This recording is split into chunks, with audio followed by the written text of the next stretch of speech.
皆さんこんにちは。させやの猫エデュケーションရဲ့ဆက်ဆက်မေဝဲဖြစ်ပါတယ်။ဆက်ဆက်ရဒီနေ့ N4 ရဲ့အခန်း29ကိုပညာဒါနအနေနဲ့ Brahma ပဒတ်လေးကိုရှင်းပြမှာဖြစ်ပါတယ်။ကျတော့ဒီဘက်မှာကြည့်အောင်ပါ။ကျတော့အခန်း29ကိုစာကြည့်မယ်။အခန်း29မှာကျတော့တရားမှာတော့ခါနိုခဲ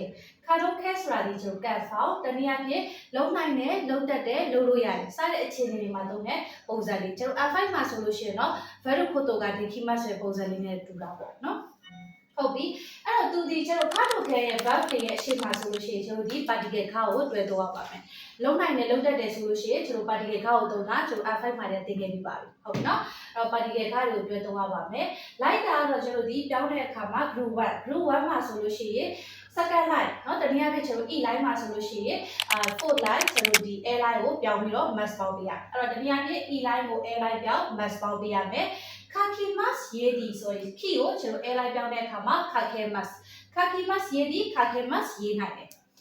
imas တွေ့အဲ့တော့ e ကို a line ပြောင်းလိုက်တဲ့အခါမှာကျတော့ဒီ imas တွေ့နိုင်တယ်ဆိုတဲ့အဓိပ္ပာယ်ဖြစ်သွားမယ်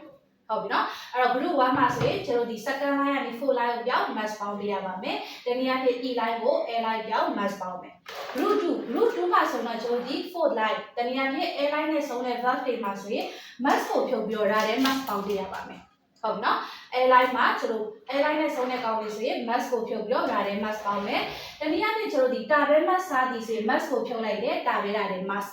ပြီးရင်နောက်ထပ် group 2မှာပါနေတဲ့တစ်လုံးနဲ့ကောင်းနေဒါဆိုရင်လည်းကျတော့ ne mass 8ဒီအဲ့ဒါဆိုရင် mass ကိုဖြုတ်လိုက်တယ်နဲတာလည်း mass အဲ့ဒါဆိုရင်တာပဲ mass စားသည်တာပဲဒါလည်း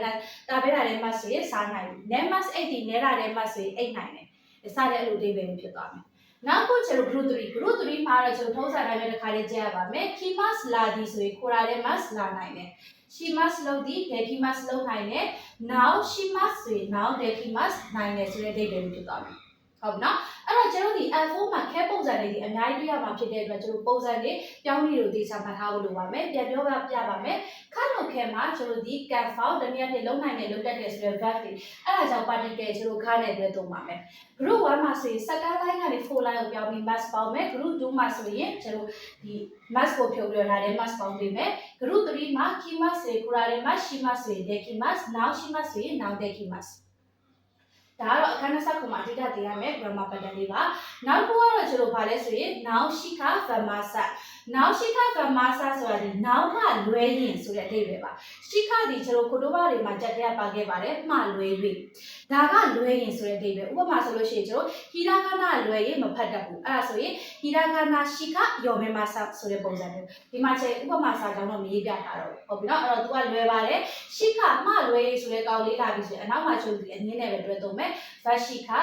now shika vermasa now ကလွဲရင်မဖတ်နိုင်ဘူးဆိုတဲ့အဓိပ္ပာယ်နောက်တစ်နံပါတ်2ကတော့ now 1 vermas က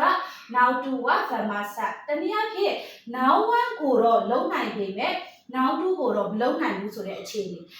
နှစ်ခုကိုကျတော့ရှင်းပြီးတော့နှိုင်းရှင်းတဲ့အခါတွေမှာသုံးပါတယ်ဆိုလိုချင်တာကျတော့ဒီ hiragana wa kakemasu ka katakana wa kakemasa hiragana ကိုတော့ရေးတတ်ပေမဲ့ katakana ကိုတော့မရေးတတ်ဘူးဆိုတဲ့အဓိပ္ပာယ်ဟုတ်ပြီနော်အဲ့တော့တစ်ခုတော့လုံးနိုင်ပေမဲ့တခြားတစ်ခုတော့မလုံးနိုင်ဘူးဥပမာဘောလုံးကန်ပေမဲ့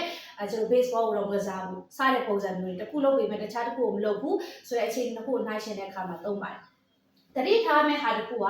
ဒီကျွန်တော်ဝါဆိုတဲ့ဒီ grammar pattern လေးကိုမှာပြီဆိုရင်သူဒီခါတော့ခက်ဖြစ်နေတယ်ပဲ particle ဝပဲသုံးပြရပါမယ်ကဲအဲ့ဒါဆိုတော့ကျွန်တော်အခုသင်တာတော့အခန်း29ရဲ့ grammar pattern လေးတွေပဲဖြစ်ပါတယ်ဆိုတော့အဆုံးထိကြည့်ပေးကြတဲ့အတွက်အားလုံးကျေးဇူးတင်ပါတယ်